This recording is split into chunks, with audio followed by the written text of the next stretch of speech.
Pulivendula ZPTC స్వతంత్ర అభ్యర్థి సురేష్పై దాడితో టీడీపీకి సంబంధం లేదని టీడీపీ నేత బీటెక్ రవి అన్నారు. స్వతంత్ర అభ్యర్థిగా బరిలోకి దిగడంతో వైసీపీ వాళ్లే దాడి చేశారని ఆరోపించారు.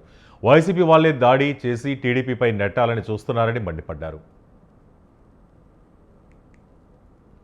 వాళ్ళ సొంత మీడియా ఉందని ఒక 2-3 గంటల నుంచి వాళ్ళు ఇష్టం వచ్చినట్లు తర్వాత అబద్ధాన్ని నిజం చేయాలని ప్రయత్నం చేస్తానే ఉంటే అది చూసి తర్వాత దానికి వివరణ ఇవ్వాలని చెప్పేసి తర్వాత ఇప్పుడంతా కూడా మేము ముందుకు రావడం జరుగుతుంది. ఈ రోజు క్లియర్ గా ఇక్కడ ప్రచారం చేసుకునేదానికి వాళ్ళ నాయకుడు అయినటువంటి అవినాష్ రెడ్డి గారికి వాళ్ళు అడిగినట్లు కనంపల్లె తర్వాత ఈ కొత్తపల్లెకు క్లియర్ గా పర్మిషన్ కూడా ఇవ్వడం జరిగింది పోలీసులు. తర్వాత మా వాళ్లకు తెలుగుదేశం పార్టీ చెందిన వాళ్ళకు నల్గొండవరపల్లెలో ఈరోజు సాయంత్రం పర్మిషన్ పోలీసులు క్లియర్ గా ఇచ్చినారు. పోలీసులు ఇచ్చిన పర్మిషన్ మేరకు అవినాష్ రెడ్డి గారు అంతా కూడా కనంపల్లె అక్కడంతా కూడా ప్రచారం చేసుకొని అక్కడి నుంచి కూడా మోట్నూతలపల్లె కూడా ప్రచారానికి కూడా పోయినాడు. ఇక్కడ తర్వాత వాళ్ళ ఆ రకంగా అక్కడ ప్రచారం చేస్తా ఉంటే ఇక్కడే కొందరు వేల్పుల రామలింగారెడ్డి కావచ్చు, ఈ రోజు ఎవరికైతే ఏందో టైం షెడ్యూల్ ప్రకారం కాకుండా దౌర్జన్యపూరితంగా నిన్న స్పాట్లో లేని అభ్యర్థిని దూషణ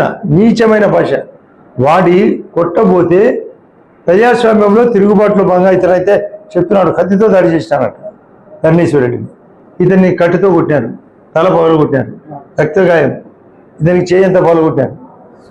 ఇటువంటి పరిస్థితులు ఎట్లుందంటే చెప్పేది ఒకటి చేసేది ఒకటి. ఎక్కడైనా పోలీస్ పరంగా ఒక చిన్న ఇన్సిడెంట్ పోలీసులు అన్వాంటెడ్గా ఇది 5వ రోజు నామినేషన్ తర్వాత ఎక్కడైనా ఇన్సిడెంట్ జరిగింది. పులివెందులలో ఏ ఎన్నికలు వచ్చినా రెగ్గింగ్లు దాడులు చేయడం వైసీపీ విధానంలోనే ఉందని జమ్మలమడుగు ఎమ్మెల్యే ఆదినారాయణ రెడ్డి ఆరోపించారు. గొడవలు దాడులు సృష్టించి జెడ్పీటీసీ ఎన్నికల్లో గెలవాలని చూస్తున్నారని మండిపడ్డారు. వారిలా ప్రజలను భయభ్రాంతులకు గురిచేస్తూ ఓట్లు అడగమని విమర్శించారు.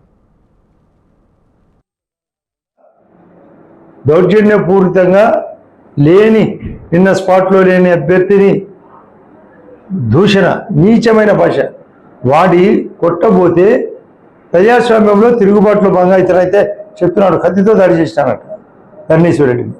ఇతన్ని కట్టుతో కొట్టారు, తల పగలు కొట్టారు, రక్తగాయం, ఇతనికి చేయంత పగలు కొట్టారు. ఇటువంటి పరిస్థితులు ఎట్లుందంటే చెప్పేది ఒకటి చేసేది ఒకటి. ఎక్కడైనా పోలీస్ పరంగా ఒక చిన్న ఇన్సిడెంట్ పోలీసులు అన్వాంటెడ్గా